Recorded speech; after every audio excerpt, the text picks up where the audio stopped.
The wilderness was both a sanctuary and a battlefield. Deep within the dense forests of the Appalachian Mountains, nestled between towering pines and ancient oaks, there was a hunter named Jack. He was a man of few words, a solitary figure who found solace in the quiet company of the trees and the rushing streams. For years, Jack had lived this life, hunting not for sport, but for survival.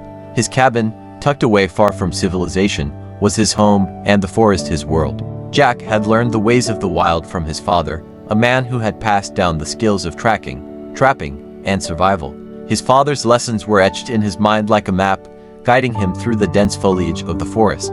The mountains had a way of swallowing you whole if you didn't respect them, but Jack had always felt a kinship with the land. He'd been out on this particular hunting trip for days, and the silence of the forest weighed heavy on him. The hunt had been difficult, he hadn't found a deer in days, and his food reserves were running low. Jack knew the dangers of starvation and dehydration, and the fear of being caught without supplies was enough to make even the most experienced hunter uneasy.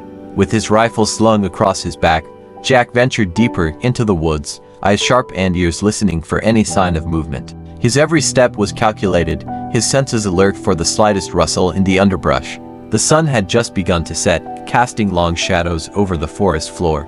Jack paused, scanning the surroundings. A flash of movement caught his eye. A deer, grazing quietly in a clearing, its back turned toward him. Jack crouched low, his heart pounding. This was it. This was the moment he had been waiting for. Slowly, he raised his rifle, steadying his breath as he aimed at the deer's vitals. The forest seemed to hold its breath, the stillness amplifying the sound of his heartbeat.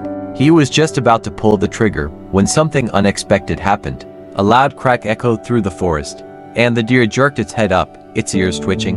In that split second, the deer bolted into the trees, disappearing into the thick foliage. Jack cursed under his breath, his chance slipping away. But then, another sound reached his ears, a soft rustling, almost like a whisper in the wind. Turning quickly, Jack scanned the trees, looking for the source of the noise. His eyes widened in shock as he saw a figure moving toward him. It wasn't another hunter. It wasn't a bear. It was a doe, young female deer. But this was no ordinary deer. There was something in her eyes, something that made Jack freeze. The doe was injured, her leg limping, and there was a bloodstain on her side.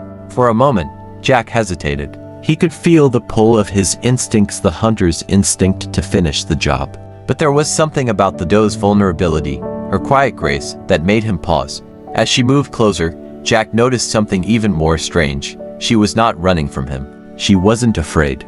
Instead, she seemed to be guiding him, almost beckoning him to follow. Despite his initial confusion, Jack couldn't shake the feeling that something larger was at play. The doe, her movements slow but purposeful, glanced over her shoulder at Jack, as if expecting him to follow. It was a strange moment, one that defied the usual rules of hunting and survival. Jack, against his better judgment, decided to follow. The doe led him deeper into the woods, moving with surprising agility despite her injury. Jack kept his distance, carefully tracking her movements through the underbrush. He had seen deer in the wild before, but none like this one. There was something eerie, almost magical about her behavior. It was as if she knew Jack wasn't a threat, as if she trusted him. For hours, the doe moved through the forest, stopping every so often to check that Jack was still behind her. He couldn't understand it. He wasn't sure what drove him to continue following her. Perhaps it was the mystery, or perhaps it was the quiet bond that seemed to form between them. Either way, he felt drawn to her, compelled to follow. Eventually, the doe led him to a clearing, a small, serene space in the heart of the forest. The moonlight shone down, casting a soft glow on the scene. And then, Jack saw it. A young buck, lying on the ground, its body still. The doe moved to its side, gently nudging it with her nose. Jack felt a cold shiver run down his spine. The buck was dead, but there was something else. There, next to the buck, was a small fawn, barely old enough to walk, standing trembling and confused. The doe had brought him to the dead body of her mate, her partner, and the fawn, trying to protect it. Jack felt a sudden pang of guilt. He had been so focused on hunting, so determined to survive, that he had never considered the lives of the animals he hunted in such detail. This doe, whose mate had been killed by a predator or perhaps another hunter, had led him here not for a meal, but to show him something. She wanted him to see the consequences of the violence he had been a part of. The survival of one meant the death of another. As Jack stood there, watching the doe tend to her dead mate and comfort her fawn, something in him shifted. He realized that this was no longer about survival. This was no longer about the hunt. The doe had shown him something deeper, something primal and essential about the wild that he had never truly understood. The fawn, still trembling, slowly approached its mother. Jack, feeling the weight of the moment, took a step forward. The doe looked up at him, her eyes meeting his for a moment, as if asking him to help. He didn't know how he could, but the instinct inside him kicked in. He couldn't let this fawn be left alone in the wilderness, abandoned to the same fate that had claimed its father. He couldn't leave the doe to face the loss of her mate alone. Jack knelt down and carefully approached the fawn.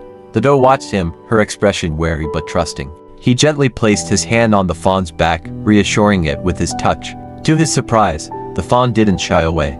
Instead, it nuzzled into his hand, seeking comfort. Jack stood up and glanced at the doe. He knew what he had to do. He couldn't just leave the fawn to fend for itself. With a sudden clarity, he made the decision to help. He would take the fawn with him, protect it from the dangers of the wild, until it was strong enough to survive on its own. For the first time in years, Jack wasn't thinking about the hunt. He wasn't thinking about survival in the harsh wilderness. He was thinking about this fawn, about its future, and about the silent bond he had forged with the doe. The journey back to Jack's cabin was quiet. The doe had followed him for a while, keeping a distance, but it was clear that she trusted him now. She had made her choice, guiding him through the forest to this fawn's safety, and now it was up to Jack to fulfill that trust. When Jack reached his cabin, he built a small pen for the fawn, giving it room to roam but keeping it safe from predators. He didn't know what would happen next, but for the first time in a long time, Jack felt a sense of peace. He had spent his life hunting, taking from the land, and fighting to survive. But now, he had given something back. He had saved a life. As the days passed, Jack cared for the fawn, nursing it back to health. He watched as it grew stronger, its legs growing sturdier, and its coat thickening. And as it did, the bond between Jack and the animals of the wild grew. The doe visited him occasionally, and in those moments, Jack knew that he had found a new purpose. He had become a protector, not a hunter. He had learned the true meaning of the wild, not to take from it, but to respect it and to give back. When the fawn was old enough to leave the safety of the cabin, Jack opened the pen. The fawn hesitated for a moment, but then, with one last look at Jack, it ran off into the woods. Jack watched it disappear into the trees, feeling a deep sense of fulfillment. The hunter had become a protector of the wild, and in doing so, he had forged a bond with nature that would last for the rest of his life. Jack's life had changed in ways he could never have imagined that fateful day. He no longer roamed the forests with a rifle in hand, hunting for survival. Instead, he became a steward of the land, protecting the creatures that had once been his prey. And whenever he saw that doe, or the fawn, now grown into a strong buck, he knew that the wild had changed him just as he had changed it.